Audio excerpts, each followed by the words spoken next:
The sea was calm, stretching endlessly beneath the dim glow of the moon, when the fishermen spotted something in the water. A man, half drowned, barely clinging to life. They hauled him aboard their small vessel, his body limp, his clothes torn and soaked. When he finally stirred, pain shot through him, his head throbbing with a deep, relentless ache. He was alive, but he had no idea who he was. The doctor on the boat, an old man with a steady hand, carefully examined him. There was a bullet wound in his back, hastily stitched, as if someone had tried to save him before leaving him for dead. More troubling, embedded beneath the man's skin was a tiny capsule. When the doctor removed it, a series of numbers revealed themselves, an account number from a Swiss bank. The man had no name, no past, nothing but a series of violent flashes that played in his mind like ghosts from another life. When they reached shore, the fisherman offered him shelter, but he knew he couldn't stay. There was a puzzle to solve, and it started in Switzerland. When he arrived in Zurich, something strange happened.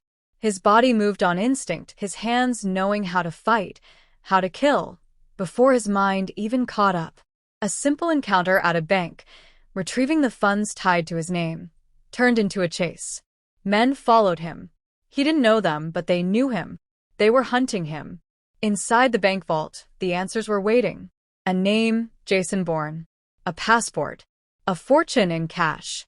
Multiple identities from different countries. And a gun. None of it meant anything to him. Yet somehow it all fit. The men outside wouldn't let him walk away. He moved through the streets, evading, fighting, surviving. He was a ghost, but the world refused to forget him. He needed to disappear, to find time to understand. And for that, he needed help. That was when he saw her, Marie St. Jacques, a Canadian economist. He had no choice. He forced her into his escape, pushing a gun into her side, making her drive. She was terrified, furious, but he had no time for apologies. He didn't want to hurt her. He just needed to live. Through the chaos, through the fear, something unexpected happened. Marie saw the truth beneath his desperation. She saw the man behind the weapon, the man who had no idea who he was. And, against all logic, she decided to help him. Together, they fled to Paris, searching for clues. Every step forward pulled them deeper into a web of secrets and danger. Jason Bourne was not just a name, it was a warning. A cipher for something deadly, something unstoppable. The name Carlos kept surfacing. A whisper in the dark, a ghost in the world of assassins. Carlos, the most feared terrorist in the world, the man at the center of every conspiracy Bourne uncovered. And somehow, Bourne was connected to him. The more he searched, the more the pieces fell into place. A Black Ops program. A mission long buried. Treadstone. The word sent shivers through his bones. He had been part of something. A deep cover operation designed to create a perfect assassin.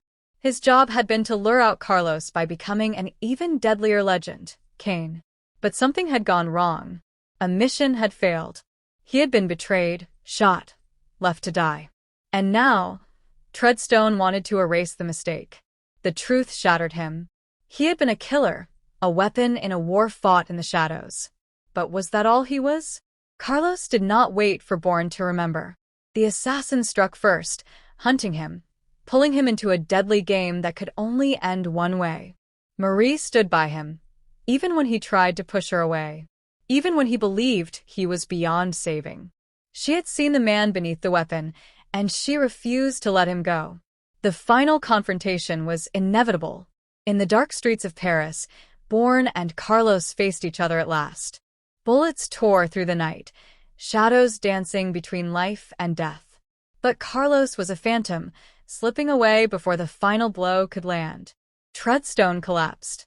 The people who had built Bourne, who had controlled him, erased him from their books. But Jason Bourne was not just an identity. He was a man, searching for himself in the wreckage of a past he never chose. And for the first time, he had a reason to keep going.